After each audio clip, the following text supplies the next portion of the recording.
Welcome to Eye on the Tigers News. I'm Josh Yurden. As always, we appreciate you joining us today for the news we've been following for you. Under intensifying pressure, Attorney General Jeff Sessions abruptly agreed Thursday to recuse himself from any investigation into Russian meddling in America's 2016 presidential election. He acted after revelations he twice spoke with the Russian ambassador during the campaign and failed to say so when pressed by Congress. Sessions rejected any suggestion that he had tried to mislead anyone about his contracts with the Russian officials, but should have been more careful in his testimony during his confirmation hearing. The White House has stood by Sessions in the latest controversy to dog President Donald Trump's young administration. Officials say first learned about his contract with the ambassador from a reporter Wednesday night. Trump himself said Thursday he had, quote, total confidence in Sessions and didn't think he needed to recuse himself.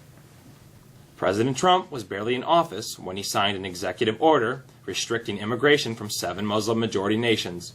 There was not a moment to waste, he said, because any delay would allow the, quote, bad dudes to rush into the U.S. Then, federal courts struck down his ban. The White House said a new version would be coming. That was a month ago. The urgency seems to have faded. There has been no further legal appeal, and an announcement of a replacement order has been reportedly postponed, a reflection of legal difficulties, shifting administration priorities and policies, politics. It now won't be unveiled until next week at the earliest, according to a White House official. The delay stands in stark contrast to the ban's rollout, a swift action designed as a centerpiece of a barrage of executive orders to set a bold tone for the Trump administration's first days. Syria's military announced on Thursday it has fully recaptured the historic town of Palmyra from the Islamic State group as the militants' defenses crumbled and ISIS fighters fled in the face of artillery fire and intense Russia-backed airstrikes. The development marks the third time that the town, famed for its priceless Roman ruins and archaeological treasures ISIS had sought to destroy, has changed hands in 1 year.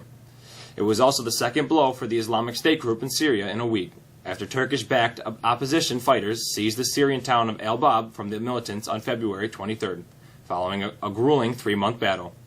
In neighboring Iraq, the Sunni extremist group is fighting for survival in its urban bastion in the western part of the city of Mosul from the Syrian government.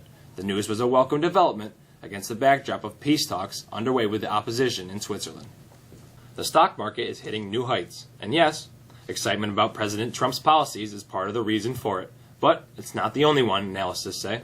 Even if Donald Trump had lost the election, many professional investors and analysts say that this still would have expected stocks to rise, just perhaps not to the same degree. The Standard & Poor Index has leaped 11.3% since Election Day, packing more gains into 4 months than it had in 4 of the last 6 full years. The first reaction for markets to Trump's win of the White House was confusion. Many investors had been expecting a victory for Hillary Clinton, and markets around the world tumbled on election night as the result became apparent. But they reversed course within hours. The reason? Investors are expecting that the Trump White House to push through tax cuts for businesses and to loosen regulations on them. Federal law enforcement officials raided 3 central Illinois facilities of manufacturer Caterpillar on Thursday as part of an investigation the company said may be related to businesses with its Swiss subsidiary. Officials from 3 federal agencies, some wearing jackets that said police, federal agent, searched the Peoria, Illinois headquarters of Caterpillar, one of the world's largest makers of construction and other heavy equipment. Facilities in East Peoria and Morton, Illinois also were raided under a federal warrant. How we squeaked through security is anyone's guess. A little mouse made for a big delay on a British Airways flight from London to San Francisco. The passengers were buckled up and ready to go when the crew told them that a mouse spotting meant they couldn't take off. The crew joked that the mouse couldn't enter U.S. airspace without a passport and told everyone they needed a whole new plane. That meant a 4-hour delay. Passengers found the weather in San Francisco very nice.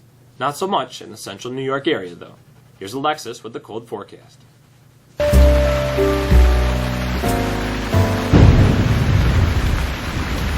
Cold temperatures remain in place today as cold Arctic air has swooped in from Canada. The coldest of that air comes in overnight tonight, where we'll likely see temperatures in the single digits. We could also see some minor lake effect snow showers also. A steady breeze will make those cold temps feel like we're below zero. The frigid air sticks around all day Saturday. We barely get out of the single digits for a high temperature tomorrow. With clear skies Saturday night, temps plummet to near zero. Sunday, we see our temperatures moderate as some warmer air moves in and inches pretty close to 32 degrees for a high under mostly sunny skies. An early look into next week sees yet another change in weather systems as an area of low pressure brings in some warmer southerly air, boosting temps into the 50s for Monday. Looks even warmer Tuesday before we head back to winter to the middle of the week. That's the forecast. I'm Alexis. Have a great weekend. Orange are clinging to an NCAA berth. They finished their ACAA schedule on Saturday. Here's Mr. Charbonneau with sports.